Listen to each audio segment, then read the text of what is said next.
I'm Miranda Banner, 32, and I went from a Marine's daughter in Jacksonville to a Marine Raider trusted with missions most people never hear about. For years, I gave the Corps everything I had: my time, my body, my identity, and my silence. But when 2 Marines betrayed us by selling movement schedules, then tried to drag me out of a bar to keep me quiet, I made a choice that changed everything. Have you ever been betrayed by people you once trusted? If so, tell me your story in the comments. You're not alone. Before I get into what happened, let me know where you're watching from. And if you've ever had to stand up for yourself after being wronged, hit like and subscribe for more true stories about boundaries, courage, and reclaiming your worth. What happened next might surprise you. My father never made it dramatic. That was the part I could never explain to people later. How ordinary it looked to watch my father prepare to go somewhere that could kill him. He folded things. He checked them off a list. He said goodbye at the front door and not in the driveway because the driveway was farther, and going farther meant more ceremony than he wanted to give it. It was the summer of 2007. I was 13 years old. Staff Sergeant James Banner, 25 years in, E6, 4th Combat Deployment, Iraq, the surge, packed a duffel bag the way he packed everything. Methodically, quietly, uniform items in rows, personal items in a separate bag he did not discuss. My mother sat at the kitchen table with the power of attorney and the updated beneficiary designations, working through the paperwork with the efficiency of a woman who had rehearsed this particular act many times before. She did not look up. He did not ask her to. I stood in the doorway of the hallway and watched all of it. Nobody was dramatic about any of it. That was what I could never explain to people who had not grown up the way I did. People would think there would be tears, or a particular charged silence, or something that announced itself as the moment. There was not. There was just my father folding things and my mother handling paperwork and the ordinary geometry of a family that had learned to hold the weight of deployment without making a performance of it. He said goodbye at the front door, not a long goodbye, just a real one. And then he walked to the car, and the car left. I stood at the window for a while after the car disappeared.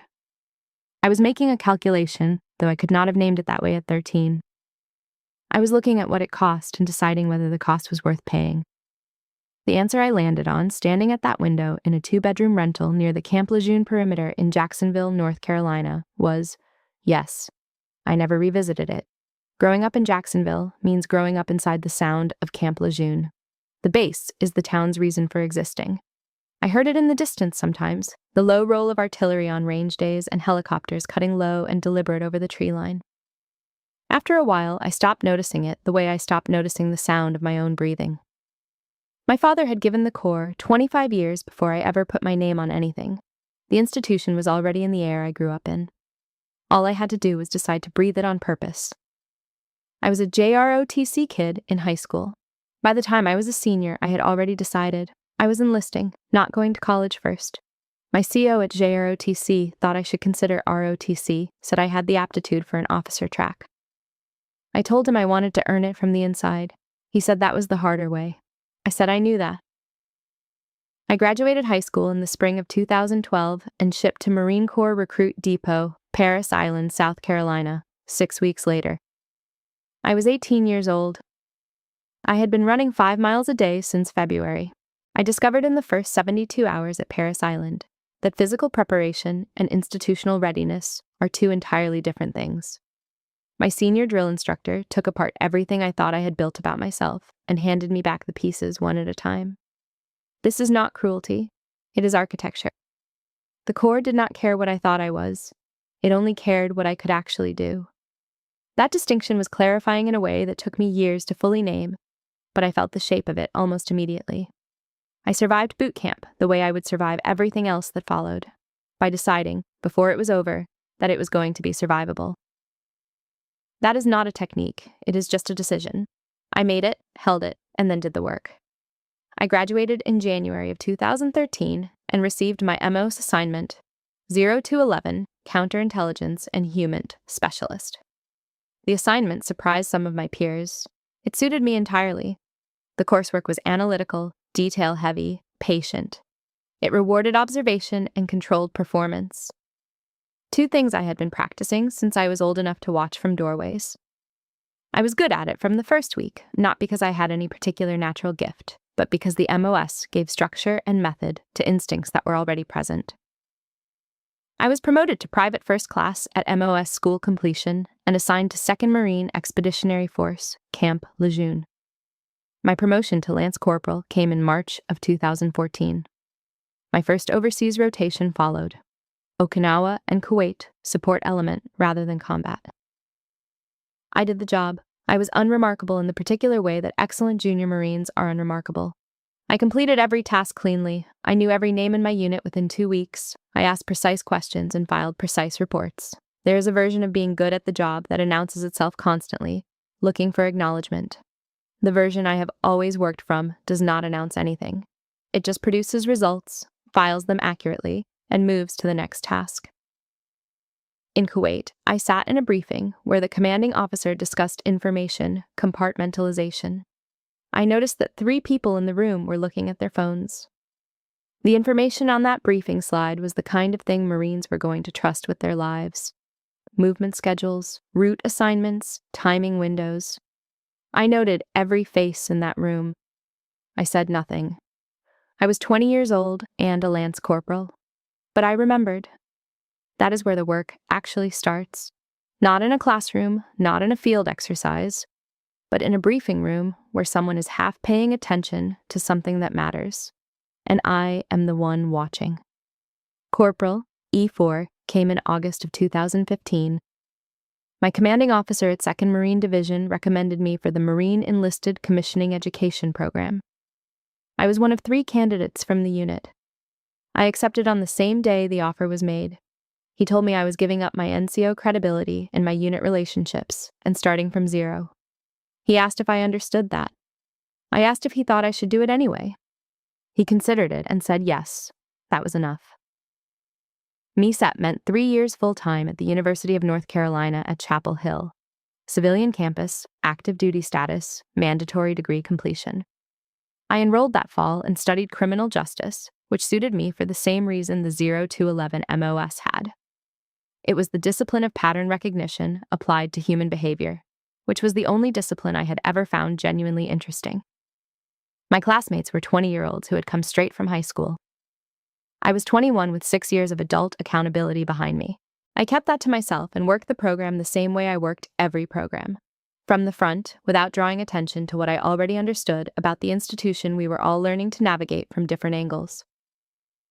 I left Jacksonville in the summer of 2015 with a travel bag at my feet, standing on the departure platform at the bus station. My mother stood 15 feet away and did not move closer. We had already said goodbye. We were both Marines enough, she by proximity and 25 years of living beside it, to let that be sufficient. She understood the shape of what I was giving. She had been watching it be given her whole adult life. She did not need me to explain it, and I did not try. I was 21 years old. I had already given the Corps 3 years of my 20s.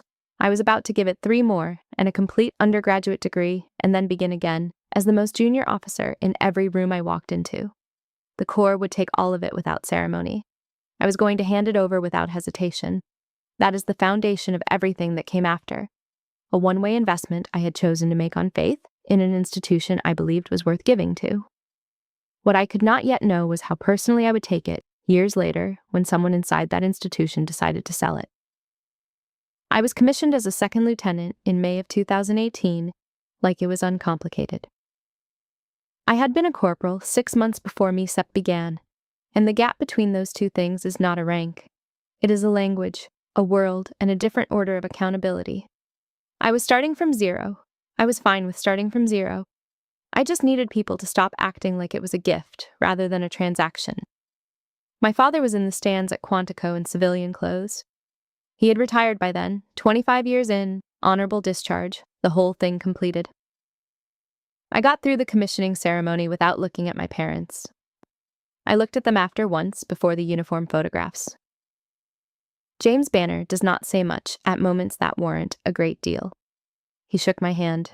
It was the first time I had shaken my father's hand instead of hugging him. We were the same rank of serious, and we both knew it. Patricia Banner stood beside him and smiled in the precise way of someone who has been waiting a long time to see something confirmed. I reported to the basic school alongside classmates who had come straight from college. Some of them had never been in a fight. Most had never been responsible for anything that could not be undone. I had 6 years in the Corps, but I could not spend any of it visibly. I kept that to myself. I worked from the front, without drama, without calling attention to what I already understood about the institution we were all learning to lead. There is a version of that restraint that comes from arrogance. Mine came from understanding that every person in that room was starting at the same line, regardless of what they had done before they arrived, and that the fastest way for me to undermine myself in a new environment is to spend energy on the gap between me and the people beside me rather than on the work. Infantry officer course followed the basic school. Then 2nd Marine Division, 6th Marines, Camp Lejeune, back where I had started, in a different uniform with different authority and the same institutional mission. I was a 2nd Lieutenant, 01, the most junior officer on the floor, and I treated it the same way I had treated every starting position before it.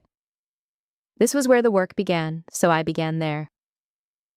I did not spend time looking back at what I had already completed. I oriented to the next task. I entered Marine Raider Assessment and Selection in July of 2019. 1 year and change after commissioning, the course was designed to find the specific kind of person who functions correctly under sustained pressure and selective deprivation, and to send everyone else home without ceremony.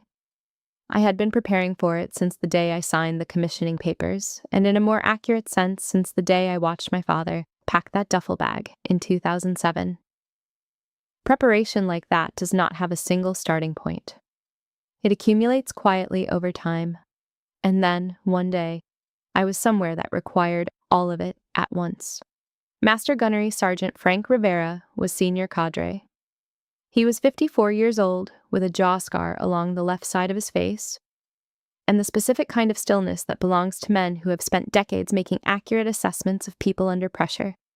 He evaluated candidates the way a man evaluates who has been running selection long enough to know that the ones who pass are never the loudest people in the room. He looked at me on the first day, once with the precision of a man taking a measurement and filing the result. He said nothing. I filed him under the category of person who sees everything and requires none of it to be acknowledged aloud. 7 years later, I would learn that my read of him that day was accurate in every particular. I passed the course. At the end, Rivera gave me a 4-word debrief delivered without ceremony or preamble. "You ran a clean program." That was the entirety of it. I filed it in the category of assessments that do not require expansion because they already contain everything they need to. I entered the individual training course pipeline at Stone Bay in September of 2019. My promotion to First Lieutenant, 02, came in November while I was still inside the pipeline. The paperwork processed. I found out about it when there was a moment for someone to tell me. I was in the field doing the work, and the rank caught up to me afterward. That is, in practice, how the whole system runs. I did the thing, and then eventually the official record reflects it. I was promoted to Captain 03 in November of 2021. I was deployed. I found out 2 days after the paperwork went through, in a brief window between operational tasks. I noted it, filed the appropriate acknowledgement, and moved on. The call sign came out of an abort call in a country I'm not able to name. It was sometime in the fall of 2020. The extraction route was compromised and I called the abort. The team got out clean. The post-mission debrief commended the decision, which is a formal way of saying that the people who were supposed to be alive at the end of it still were. Reaper Zero. People make more of call signs than they deserve. It is just shorthand for something that happened once and stuck. It stayed because it was accurate. Not because I was deadly, but because I was the last one positioned when the call had to get made, and I made it correctly. 2 years of MSOT deployments through SOC Africa and SOCENT followed. Africa, the Middle East, a rotation that kept me in country for 11 months alongside a team I would trust with my life and who extended the same trust without being asked. That trust is not sentimental, it is structural. It is built from shared, difficult experience and the specific knowledge that the person beside me makes sound decisions under conditions that erode sound decision-making. By the time I came back from the last deployment in 2022, I had that knowledge in both directions. and it was the kind of knowledge I could not acquire any other way. In November of 2025, I was in a debrief room at Camp Lejeune when the pattern showed itself. A support element had taken unnecessary contact on a route that should not have been compromised. The movement schedule that leaked had a narrow distribution, 12 people with authorized access. Sitting across from a table of CI officers and my commanding officer, I said it aloud. The distribution window, the timing of the compromise, the specific detail set that would only be available to someone internal to the unit. Major Daniel Reyes, 04, commanding officer of 2nd Marine Raider Battalion, looked at me across that table with the expression of a man who had just heard someone else say precisely what he had been thinking for the past 72 hours. The investigation that would become my undercover assignment began in that room. Not formally, in intent. The cover identity was built starting in December of 2025. Mira Hayes, civilian contractor's wife, bored with Jacksonville, sociable enough to find her way into the bars near the perimeter. No discernible pattern of behavior that would flag as operational. Documentation, physical profile, and backstory took 2 weeks of construction and 2 weeks of low-stakes practice before I brought her anywhere near the targets. Active phase began January 2026. 4 bars on a rotation designed not to look like a rotation. In the second week, I made my first confirmed contact with Corporal Travis Brennan and Lance Corporal Michael Devlin. Brennan was carrying more cash than a corporal's pay warrants. Devlin was nervous in a particular way, not the nervousness of someone waiting for something to happen, but of someone who had already let something happen and was now waiting in the silence before the cost arrived. 3 weeks was a long time to be someone I was not. The performance itself is manageable. That part is tradecraft. What accumulates is the sustained presence in a life that is not mine. The conversations about nothing with people who did not know me, the drink I nursed for 40 minutes to keep my seat. I was Mira Hayes for 23 days. I know the exact count. I noticed the number because I was keeping track of when I got to stop. Friday, April 11th, 2026. Murph's Tavern, Jacksonville, North Carolina. I had been at the bar 40 minutes when Brennan and Devlin walked in at 21:14. Third stool from the left, my glass 3/4 full, the position I had held a dozen times in the preceding weeks. I had run the approach scenario many times over 23 days. They would make contact, I would be Mira Hayes, I would listen, and I would extract what the operation required. What I had not calculated for was that they were not going to talk to me, they were going to move me. The difference between those two things is approximately 40 seconds, and in those 40 seconds, the operation ends and something else begins.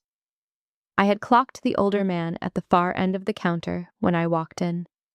I could recognize a Marine in 30 seconds once I knew what to look for. The posture, the way he held his glass with patience rather than intention.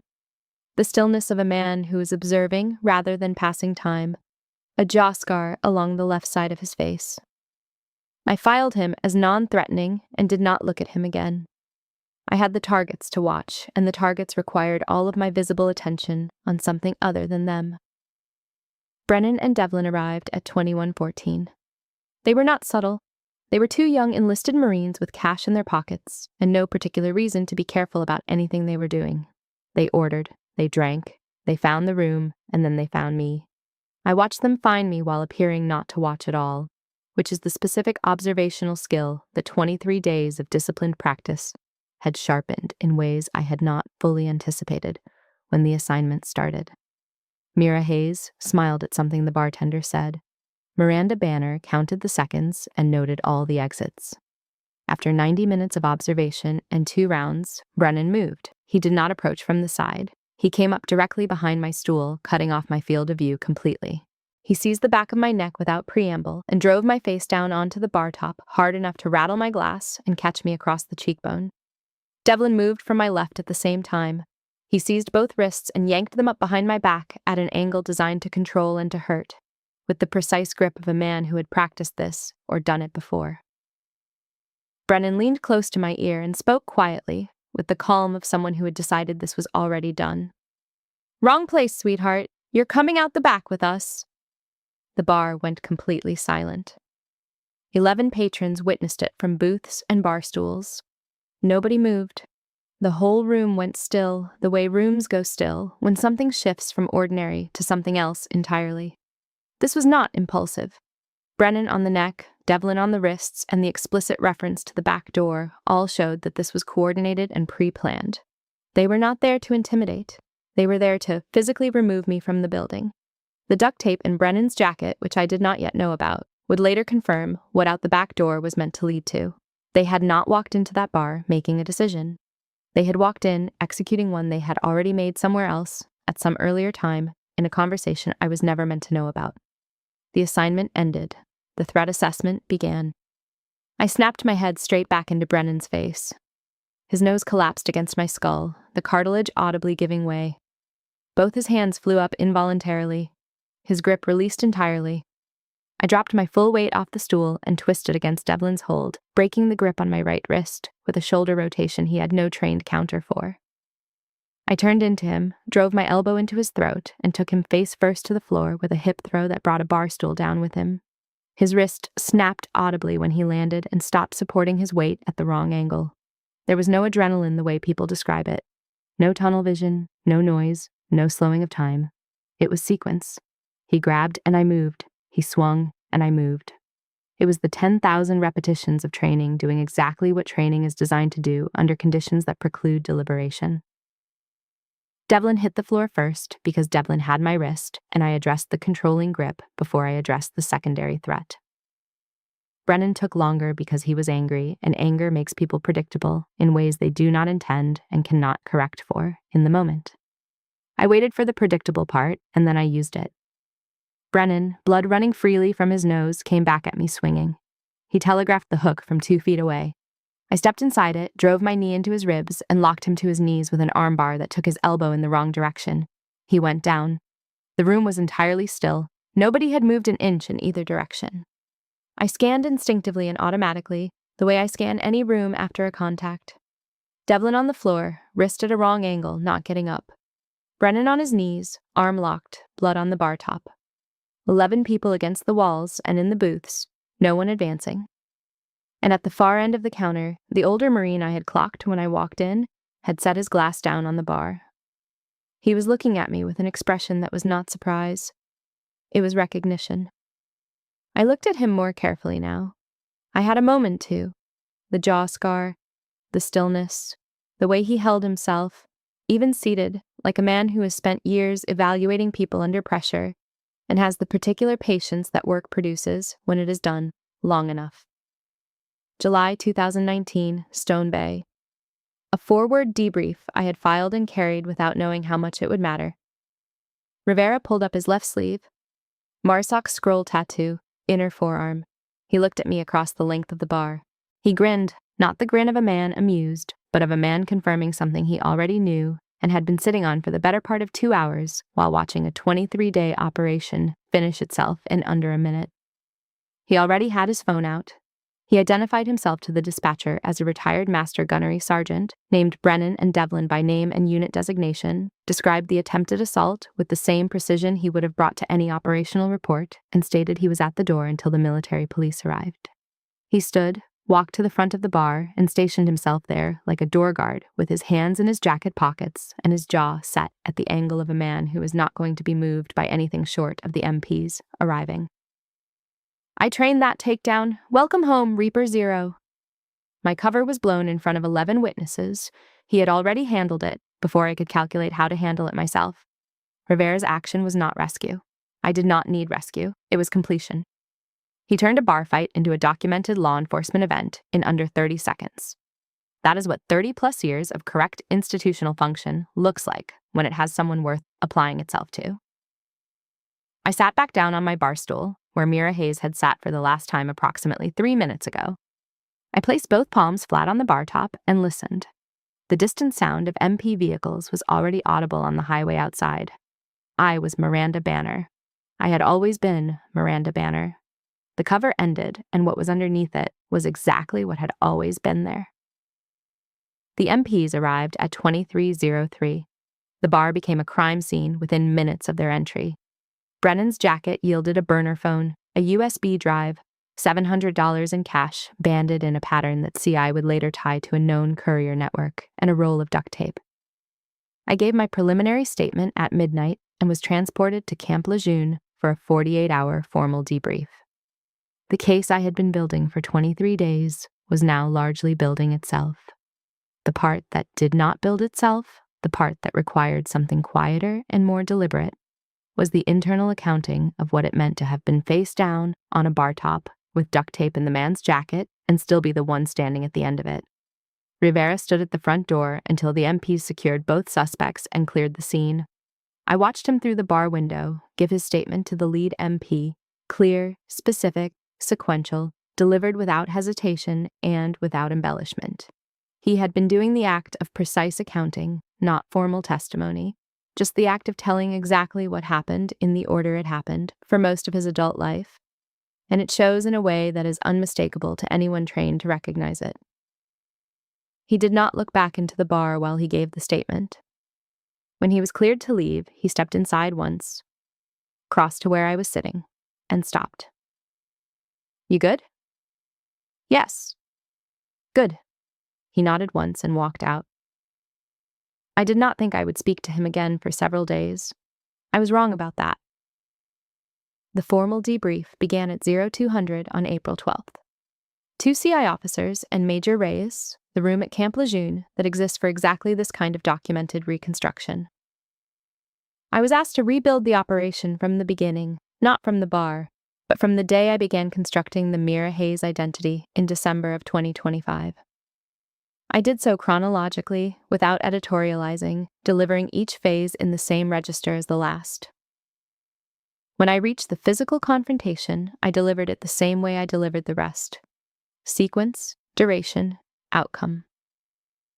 What decision was made, why it was made, what result it produced, who was affected.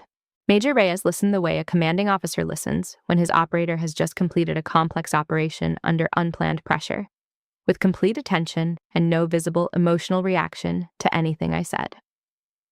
Debrief is not review, it is reconstruction. I built the event again from the ground up, factually, in sequence, in a way that holds up to scrutiny from every direction. I had run the physical sequence in my own head enough times in training to know that every decision I made in that bar was sound.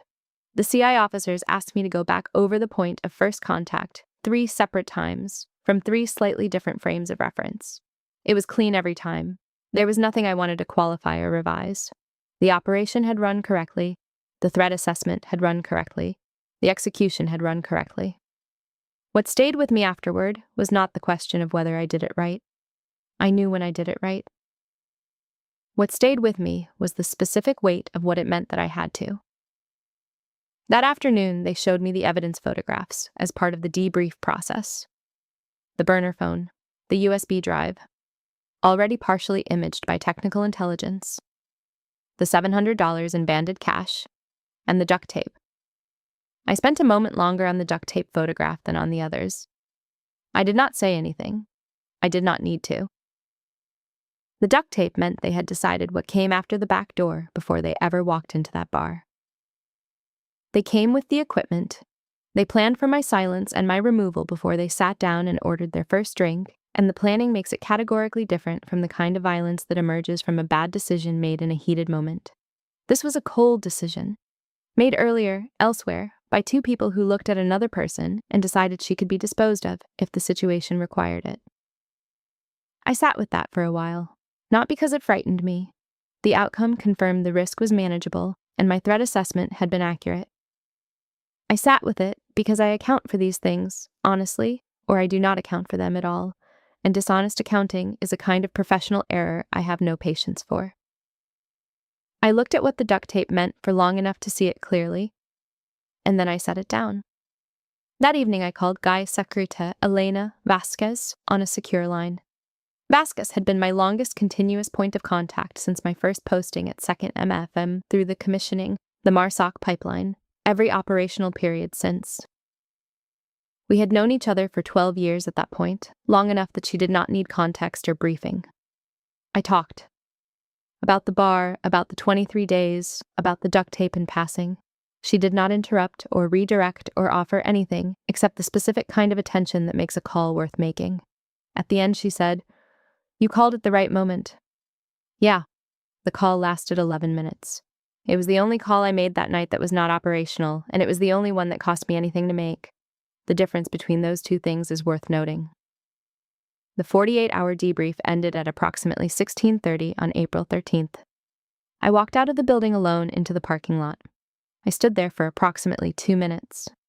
The afternoon light was flat and even across the asphalt, the kind of late afternoon light that does not do anything dramatic, which suited me exactly. I did not call anyone. I breathed, fully, slowly, the kind of breath that tells me the professional container has completed its job and can be set down for a moment without the whole structure collapsing. What I thought about in those 2 minutes was not Brennan or Devlin. I thought about the movement schedules they had sold over 6 months. The Marine in a vehicle on a route that should have been burned, who drove home because the buyer never received the confirmation he was expecting. He does not know that happened. He will never know. I know. That is why I was in that bar for 23 days. That is always the math. The nameless people on the other end of the work, alive because someone did the job correctly, and I will never meet them, and they will never know my name in that context. I carry that quietly for as long as it takes, and then I get back to work. I stood in the flat light of that parking lot, keys in my hand, not moving toward the car yet, standing in the gap between the debrief room and the rest of my life, letting it, just for this moment, be exactly as hard as it had been before I put it down for good. The thing nobody told me about the aftermath of an operation like this is how much of the weight is not the operation itself. The operation lasted 23 days, and it was contained, and it had a beginning and a sequence and an end, and the end is documented in 11 witness accounts and an evidence inventory and a formal debrief transcript.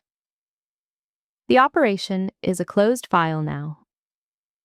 What does not close on schedule is the residue of being someone else for that long, the specific cost of maintaining a constructed identity in an environment where the construction had to hold at every moment or the consequences would have been irreversible. Mira Hayes was not a difficult performance. She was a sustained one. Those are different things, and the difference lives in the body longer than the bruise from a bar top across the cheekbone. The cheekbone healed in 10 days. I noticed that. I noticed the timing because I was tracking it, the way I track everything when I am trying to be accurate about what the work actually cost and what it did not. The bar floor cost me 10 days of bruising and under a minute of controlled violence.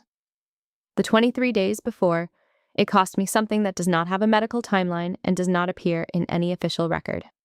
I account for that honestly, or I carry it incorrectly, and I have always preferred accurate accounting to the alternative. Captain Lena Park, 03, Judge Advocate, presented the backgrounding option in Major Reyes's office on April 14th. She was 34 years old, precise and professional, and she made the offer without pressure in either direction. The physical evidence, including the burner phone, the USB, the cash, the duct tape, Rivera's witness statement, and the forensic analysis already underway, was sufficient to build a prosecution without my testimony. My MARSOC assignment and methods could be sealed. My specific operational identity would stay out of the formal public record. The case would proceed on the evidence alone, and Brennan and Devlin would be prosecuted correctly and completely without my name attached to any publicly accessible document. Both paths were available, and the decision was entirely mine. You can let the evidence speak. There's enough to convict without you on the stand. I looked at her for a moment. There's enough to convict. That's not the same as doing it right. Park gathered her notes and left. Reyes looked at me across the desk. The office was quiet. Outside, the base was conducting its ordinary afternoon. Can you do it clean? Yes. Then do it clean. He ended the conversation by noting I would have 30 days before the case hit the formal docket and told me to use some of that time. I did not ask what he meant by that. I already knew. Go somewhere that is not a debrief room or an operational environment for a few days. Let the pace drop back to something human, and then return to the work. I intended to do exactly that. The charges were right. Espionage under Article 106A of the Uniform Code of Military Justice, conspiracy, and attempted kidnapping. Those are exactly what Brennan and Devlin did in that sequence, over 6 months, and then all at once on a Friday night in a bar off the base perimeter. They sold movement schedules for $400 apiece over the course of half a year. They walked into a bar with a burner phone, a USB drive, and $700 in cash, and a roll of duct tape, and they planned to walk out with a woman they intended to keep quiet.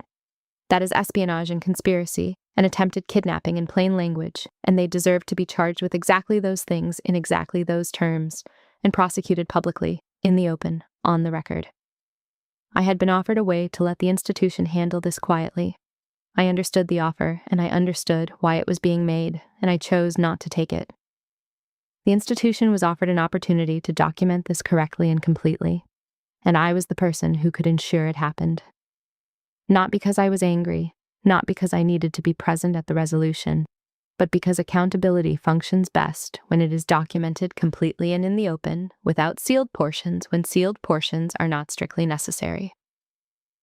On April 17th, I sat in the JAG legal offices with Captain Park and signed my formal witness declaration.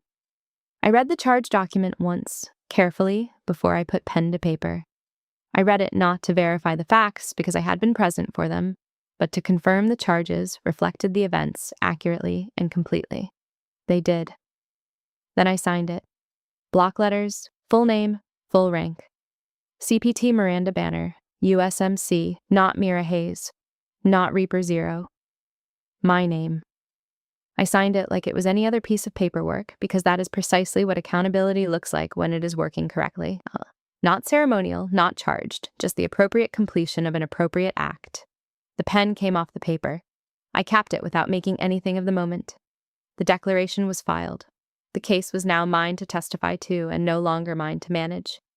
And the distinction between those two things is one I had been waiting to reach for several weeks. On April 18th, I called Rivera. Not about case specifics, which belong to JAG entirely now, but to check in the way I check in with someone who is present for something and whom I want to confirm is steady.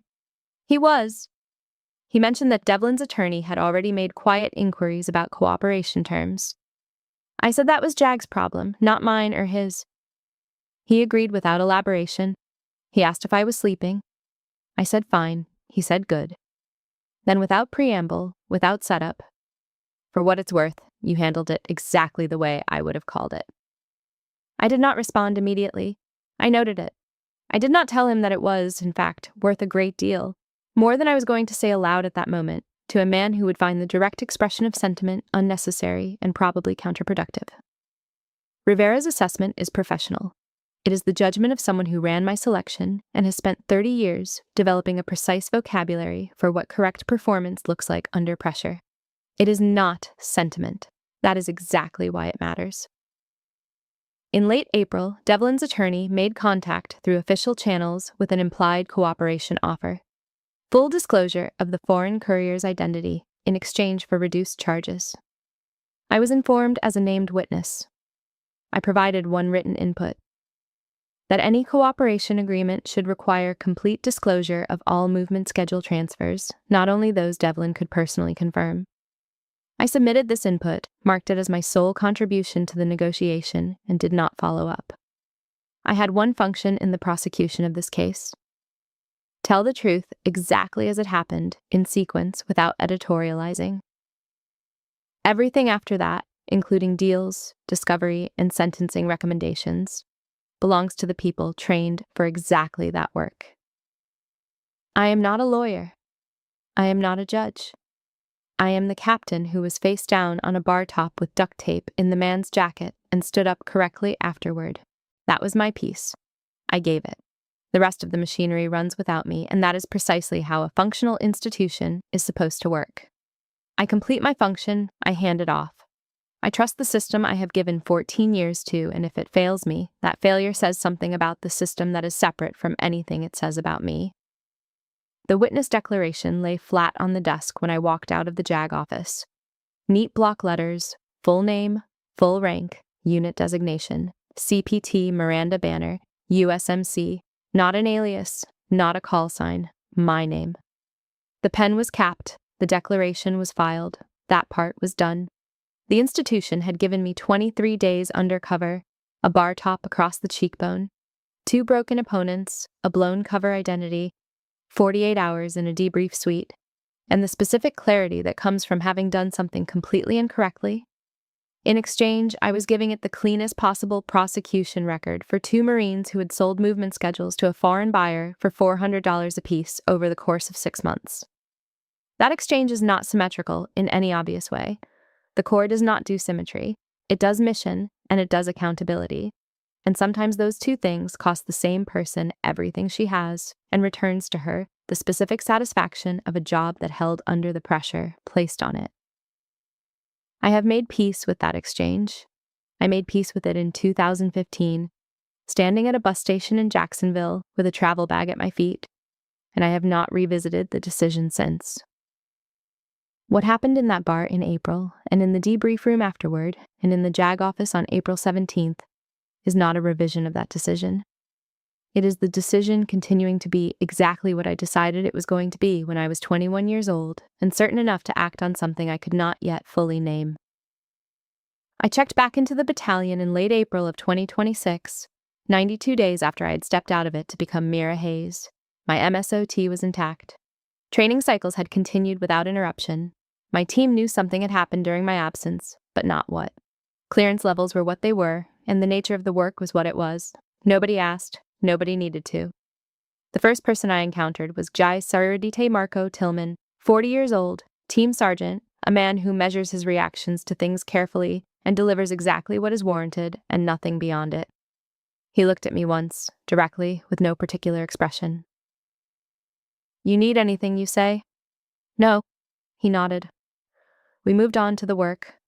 The team absorbed my return the way it absorbed my absence.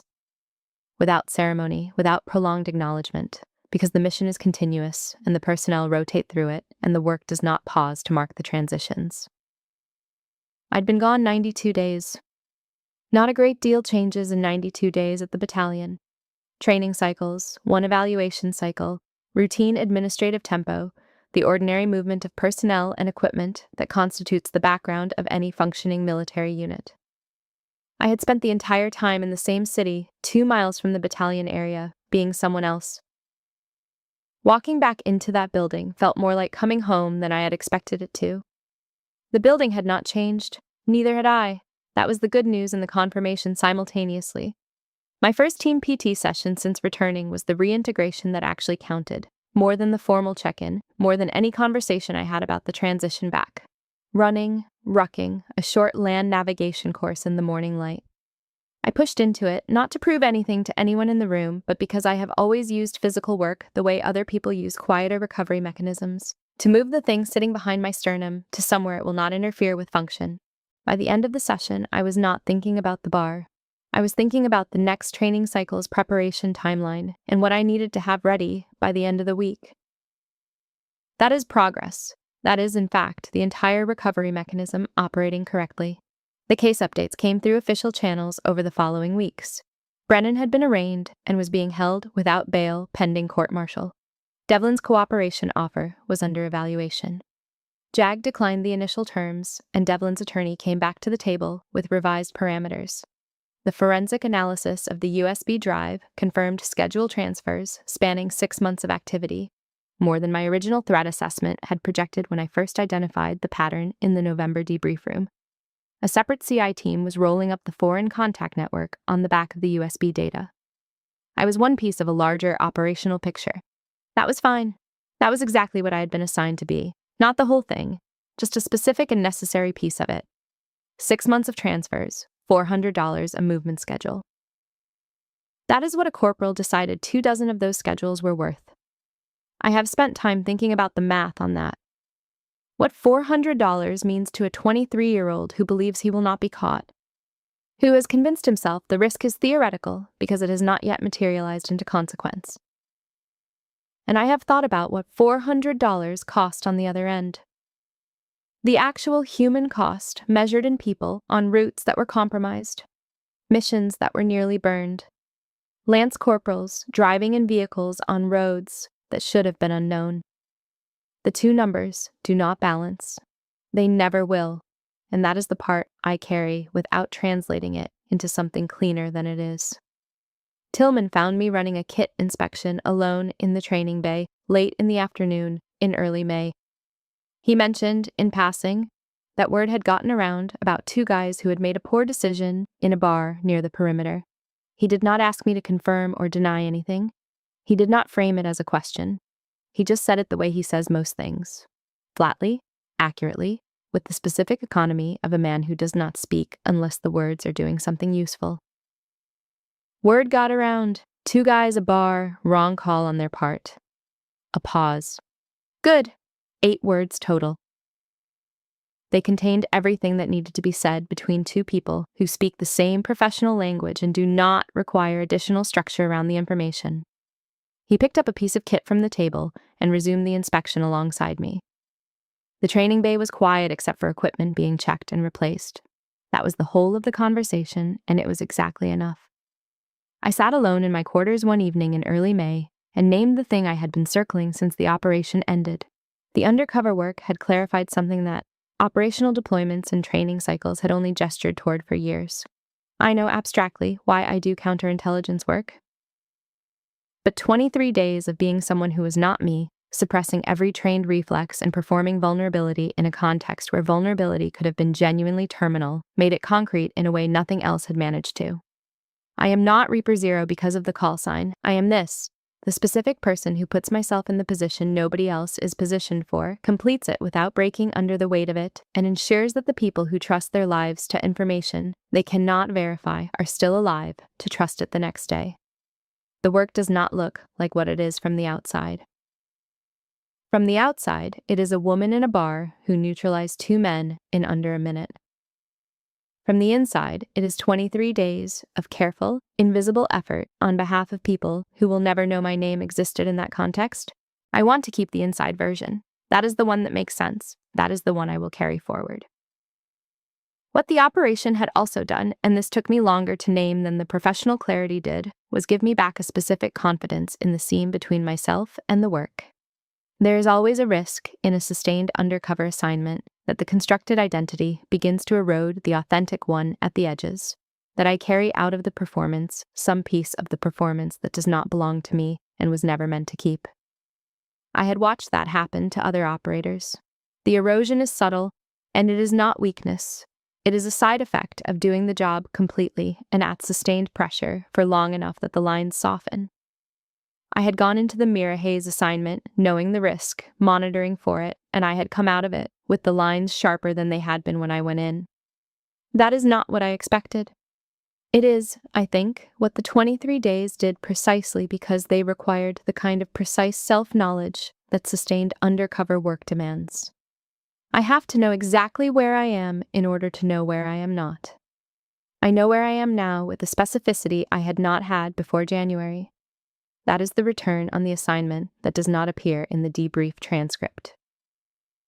At 0600 PT, I ran the road behind the battalion area in the early May, light just beginning to clear the pine line, with 3 teammates running beside me and nobody talking. Boots on the road, breath in my chest, and the day beginning. It was exactly enough.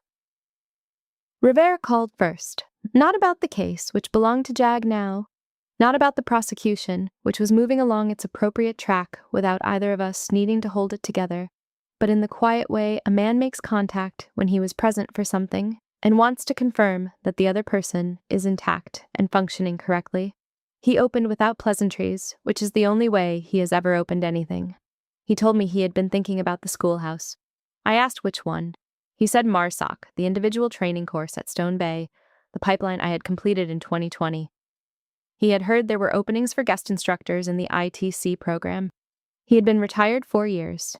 He did not know if that was too long an absence from that kind of work to make the return viable. I told him it was not. He was quiet for a moment after I said it. In the quiet, I understood what was happening. Rivera does not ask for things plainly. He had not done it at selection, and he was not doing it now. He had been telling me what he had been thinking about, which is, for a man like Rivera, the closest he comes to making a direct request for something he wants. He was reporting the information and waiting to see whether I would decode it and whether, if I decoded it, I would do something with it. I had 7 years to learn that communication style. I decoded it without difficulty and without making him say it any plainer than he had. I went to Major Reyes the same day and made the formal recommendation. D. Skirt Frank Rivera, retired. MARSOC selection cadre, alumnus, with 6 years running the assessment and selection program. Former ITC instructor with documented performance, available for guest instructor consideration at the Stone Bay Schoolhouse. I had his service record and evaluation history compiled before I walked into Reyes's office. Reyes reviewed the package with the attention he brings to anything that affects the quality of the people coming through the pipeline. "Write it up!" I did. The recommendation was submitted through official channels and reached the schoolhouse at Stone Bay by end of day. I wrote it not as a favor returned. Rivera did not perform a favor at the bar. He completed a professional act in the only way it could have been correctly done. But as the identification of a resource the next generation of MARSOC candidates needed, and the placement of that resource in front of the people with the authority to use it.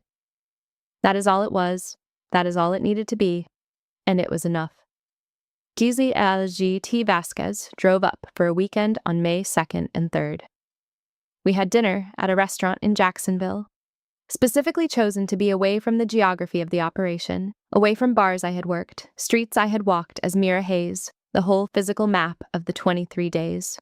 Over food, Vasquez asked without preamble, because preamble has never been our register, how I was actually doing. Not the official version, the actual one. I said, "Better than I expected." "The 23 days or the bar?" "Both. Mostly the 23 days. She nodded. She understood the distinction immediately, without requiring it to be explained, which is one of the things that makes her the person I make that particular call to.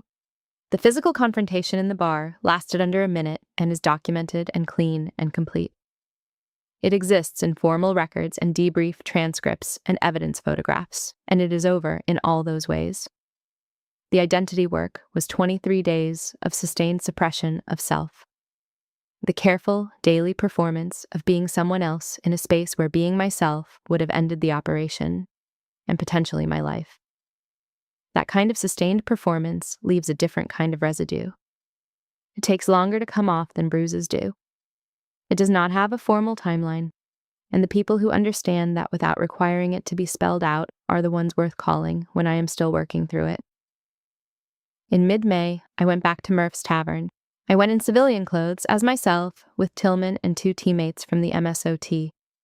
We ended up there on a Tuesday evening without particular planning, driven by proximity and the ordinary impulse toward somewhere to sit after a long training day. The bar was quiet on a Tuesday. Nobody in the room knew what had happened there in April.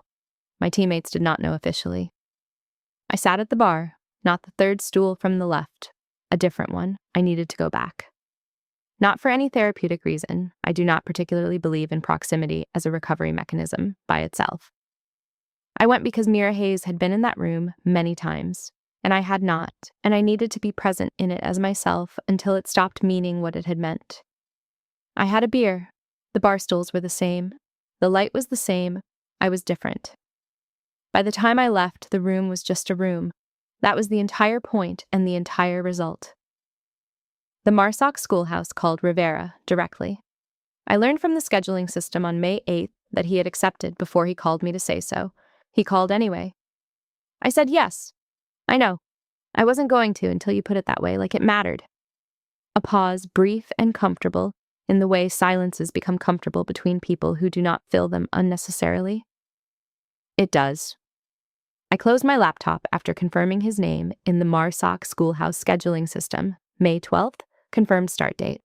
I marked it in my calendar. I was not thinking about the bar, or the debrief room, or the duct tape, or the 23 days. I was thinking briefly about a July morning in 2019, when a patient, scarred man told me I had run a clean program and then walked away without adding anything to it. I thought about how much that had been worth, compounding quietly over the years since without either of us doing anything in particular to maintain it. Trust, in the professional sense, is not a feeling. It is a track record. Rivera had given me 4 words in 2019. You ran a clean program. He had watched me from across a bar for 2 hours in 2026 and made the call that preserved the operation without being asked. He had accepted a guest instructor position on the basis of a recommendation I made not as a transaction, but as an honest assessment. Each of those things was a data point. The accumulation of them is what trust actually is when I strip the sentiment out of it, and what it is turns out to be something more durable than sentiment by a considerable distance. What I had with Rivera was not warmth, exactly. It was a very specific kind of mutual accuracy that functions the same way warmth does, in terms of what it costs me to reach for it and what it gives me in return. I had needed to go back to Murph's Tavern to establish that it was just a bar again. I had needed to return to the team to establish that the work was still there and I was still capable of it. What I had not needed, and what I was only now recognizing, was anything further from Rivera. What existed between us was already complete, had been complete since 2019, and the bar and the recommendation had not added to it so much as confirmed it from 2 additional angles. It was the second week of May, 2026, less than 30 days since the bar. Rivera was starting at the schoolhouse on the 12th. The case was in motion, JAG was running it correctly, the evidence was solid, and the process was intact. My team was back to full operational tempo. From the outside, everything looked settled. From the inside, I was still in the middle of something quieter. The processing that happens after all the official processing ends, when the rooms and the paperwork are done, and what remains is just me and the shape of what happened, and the question I had been too occupied to sit with directly. I checked the case docket from my office on a morning in early May. Devlin had reached a formal cooperation agreement pending final command approval. Full disclosure of all schedule transfers, complete identification of the foreign courier, testimony against Brennan at court-martial. In exchange, he would receive reduced charges. JAG had negotiated it correctly, with the terms I had recommended in my written input, and on a timeline that kept the court-martial momentum intact. The case against Brennan was proceeding independently on the physical evidence and Rivera's documented witness account. There is a version of receiving that update where I feel something large, satisfaction or vindication, something that has a name and takes up space in the chest. What I actually felt was simpler and more accurate than any of that. It worked. The evidence held. The process held. The people assigned to do their jobs did them correctly. The absence of drama in a moment like that is not the absence of meaning. It is exactly what it looks like when an institution functions the way it was built to function, when every component does its specific job and hands off to the next, and the outcome reflects the quality of all of it combined. On May 9th, Reyes called me into his office. Not about the case, which we had both fully released to JAG at that point, and which neither of us needed to hold anymore. He had a flag for a CI liaison billet with a joint special operations task force, out of country, beginning in early autumn of 2026. He was informing me, not ordering. He gave me 3 weeks to consider it and told me the billet would not be filled without me if I wanted it. Take 3 weeks. This billet doesn't move without you if you want it. I noted it. I did not say yes or no in his office. I walked out and thought about the question he had not asked, but that was present in the air of the conversation. Not whether I was qualified, which was not in question, but whether I was choosing this from the right place. Whether the next assignment was something I was moving toward deliberately, or simply something I had not yet moved away from, out of habit. The weekend of May 2nd and 3rd, before Reyes raised the billet question, I had driven to my parents' house in Jacksonville. My father does not ask about work. He never has, and he understands the shape of what I do without being briefed on any of the specifics. My mother made dinner. We ate on the back porch in the early May evening, the pine trees at the back of the property moving in whatever wind came in off the base perimeter nearby. It was an ordinary evening at the house where I grew up, which was exactly what I needed it to be. I watched my father move through the kitchen from my seat on the porch. He does everything the same way he has always done it, deliberately, without waste, with the ease of a man who has made peace with what he gave to the institution and does not want any of it returned or reconsidered. He is 61. He is fine. He is here, and I am here. And both of those things are the result of choices he made, and choices I made, and an institution that absorbed all of it and kept functioning on the other side of every cost we paid. He never told me whether it was worth it. He never had to. The way he moves through that house is the answer. No residue, no unfinished accounting, no weight sitting on him that he has not already properly placed. He gave what he gave and does not want it back. I understood that in a new way that weekend, sitting on that porch in the May evening, watching a man who had given 25 years to the same institution I had given 14 years to, and who looked, moving through his kitchen, completely intact. On May 10th, I accessed the Mira Hayes file on a secure terminal. It was flagged inactive, burned, and permanently closed.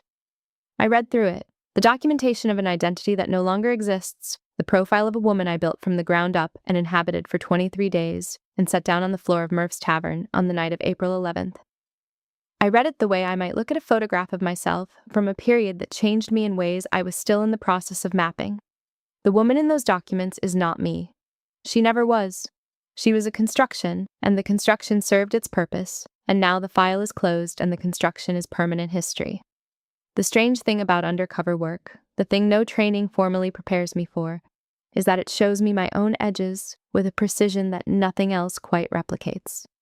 I have to know exactly where I end in order to know where a constructed persona begins.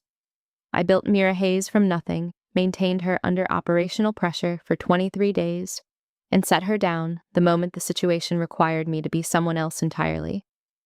I found the seam. I know precisely where it is now. That is what I came out of that assignment carrying, not the operation, not the bar, not the evidence. The knowledge of where I end and where everything else begins. I closed the file, logged off the terminal, and walked outside into the May evening. On the evening of May 11th, I stood outside the battalion building as the day ended. The question I had been sitting with was not the case, not the billet, not Rivera. Something simpler and harder to name. I had spent 14 years giving everything I had to the Corps and to the people inside it. I would do it again without hesitation. But I had been Reaper Zero for long enough that I had stopped being able to see the line between the call sign and the person, between the mission and the woman who carries it. Standing in the last light of a May evening on the edge of a base I have lived near my entire life, I realized I did not know what I wanted. Not the next assignment. What I, privately and completely, wanted from the shape of the rest of my life. That was new. The not knowing did not feel like loss. It felt like the beginning of a question I was finally quiet enough to hear myself ask. I turned back toward the building and did not go inside. Not yet. Tomorrow, I thought. Tomorrow it will be clearer. It was clearer. Not because sleep clarified it, not because anything definitive happened between that dusk and the next morning, but because the not knowing had completed its function by simply being named. I had stood outside a building in the May evening and acknowledged honestly that I did not know what I wanted, and the act of acknowledging it was the thing that allowed me to eventually find out. I could not answer a question I had not yet been willing to ask. I had been too busy, too operational, too debrief-oriented, too focused on the case and the recommendation and the return to tempo, to ask the question directly. The evening of May 11th was when I finally stopped moving long enough to hear it. The answer came a few days later, in an office conversation with Major Reyes that lasted approximately 4 minutes. It turned out that what I wanted was what I had always been doing, chosen deliberately and with full knowledge of the cost, rather than carried forward by the institutional momentum that keeps people in roles long after the original decision has become invisible beneath the accumulated habit of it. That distinction between choosing and being carried is the whole difference, and it is the difference I had needed the quiet of that parking lot and that dusk in those pine trees to finally see clearly enough to act on. Rivera's first morning at the MARSOC schoolhouse was May 12th, 2026, and I was there. I arrived before the candidates and found Rivera already in the room, standing at the front of it without reviewing any material.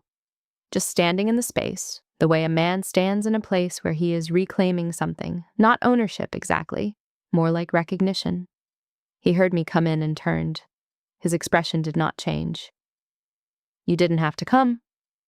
"I know." I took a position at the back of the room and stayed there. The candidates filed in shortly after. A new ITC class, various ranks, the particular combination of physical readiness and controlled anxiety that belongs to people who know they are about to be assessed seriously, some for the first time in their lives.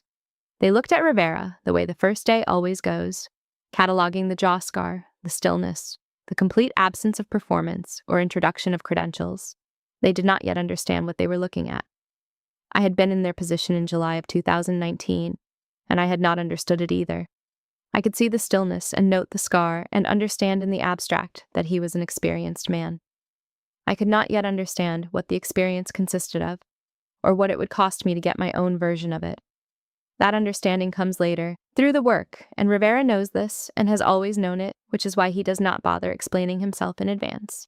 He began without preamble. My name is Rivera. I ran this program for 6 years. I've watched roughly 420 candidates come through this room. I'm going to tell you what I've learned, and you're going to earn whether it was worth your time. I stood at the back and watched the room absorb what it was about to receive. He was already doing exactly what I told Reyes he would do, being the thing the next generation needed without announcing that that was what he was doing. That is the only version of it that actually functions in the long run. If I announce what I am, I spend the whole time managing the announcement. If I just am it, the work speaks and the candidates figure out the rest. Between sessions, I stepped outside and checked the case docket on my phone. Devlin's cooperation agreement had received final command approval. He had pleaded guilty to espionage and conspiracy, with the attempted kidnapping charge included in the plea package. Full cooperation required, complete testimony against Brennan at court-martial, complete identification of the courier network, full disclosure of all transfer activity going back to the first schedule sold. 3 additional individuals tied to the foreign buyer had been arrested by a joint FBI and NCIS team operating on the intelligence recovered from the USB drive. Brennan's court-martial date had been formally set. I read the brief in under 3 minutes. I put my phone in my pocket and went back inside. The case had not needed me since I signed the witness declaration in mid-April. That is the part of the work that people outside it rarely understand. The moment I complete my specific function, I am done. I hand it to the next person in the chain and move. The chain is the point. I had moved. Devlin's plea confirmed that everything had been built correctly from the beginning, that the 23 days had produced something solid enough to hold under the pressure of the legal process.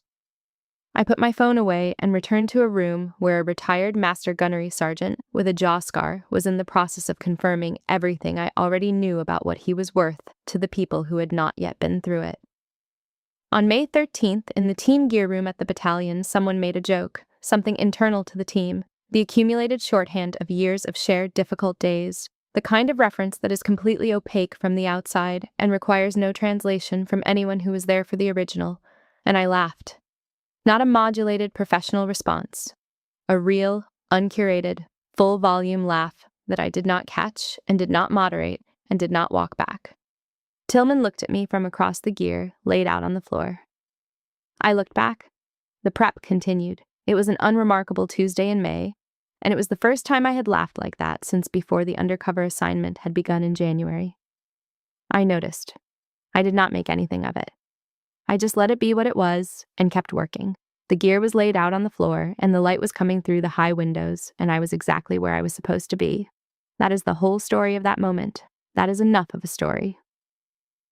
On May 14th, I went to Reyes's office and told him I would take the Joint Task Force billet. I wanted it, not because it was prestigious, not because it was the obvious next career step in a trajectory I was managing for external reasons, but because it was the next version of the work I had chosen to do, and I was choosing it with full knowledge of what it would cost and genuine desire for what it would produce. That distinction is the entire difference between a decision made from momentum and a decision made from conviction. It was the first time in a while I had been fully certain which kind I was making, and that certainty felt like its own kind of arrival. I'll take it. I'll submit it today. I walked out of his office with the quiet and specific satisfaction that belongs to a decision made from the right place. On May 15th, I attended Rivera's second session and walked out afterward into the parking area at Stone Bay. Rivera followed a few minutes later. We stood in the May sun without conversation. Two people who have long since established that silence between them is not a problem to be solved or a gap to be filled. Then he said, without setup or transition, "Selection 2019, you were one of 3 officers who made it through that course." "Yes." "Do you know what I put in your evaluation?" I did not. I had never been shown it, which is not unusual. Selection evaluations are internal documents that do not typically circulate back to the candidate. I wrote, "We'll make decisions correctly when there is no correct decision available." 17 words. That's the whole evaluation. I looked at him. He looked back with the same expression he had worn at the end of the bar counter in April. Not surprise, not sentiment. just the recognition of something he had already known for 7 years and was only now choosing to say aloud to the person it was written about. I drove back to the battalion from Stone Bay with the window down, the mid-May air moving through the car, the pine line along the road catching the morning sun in the way it catches it only in May, before the summer heat arrives and flattens everything. Rivera's 17 words were in my head and staying there. Written in 2019, before the deployments accumulated, before the call sign, before Mira Hayes and the bar and the duct tape and the debrief room and the witness declaration, signed in block letters in a JAG office in April. True then. True in 2026, probably true in 2030 and whatever comes after that. I did not walk out of that bar as something new. I walked out as exactly what I was before I walked in. A Marine Raider who did the job I was assigned to do, correctly, completely, without breaking under the weight of it. The work did not make me different. It confirmed what I already was. 23 days, as someone else taught me that. The 40 seconds on the bar floor taught me that. Rivera, sitting at the end of the counter with a MARSOC tattoo and 17 words in a sealed file he had been carrying for 7 years, taught me that first. The new class of candidates was inside that room right then, beginning to understand what they had walked into. They would be better for it. I was. That is the chain. That is how it works and why it matters that it keeps working. Each person who survived the cost of the right decision, making sure the next generation understands what the cost is and that it is worth paying every single time. When I gave everything to something worth giving it to, I did not lose myself when it got hard. I found out that I was always mine. That is the part I want you to know. That is the whole thing. The work confirms what I already was. The question is whether I was paying enough attention to see it. I walked away knowing one thing. Being tested does not erase who I am. It reveals who I have always been. Have you ever had to choose yourself after giving everything? Have you ever learned the hard way who deserved your trust? Tell me in the comments. And if this story stayed with you, hit like, subscribe, and share it with someone who needs to remember their worth.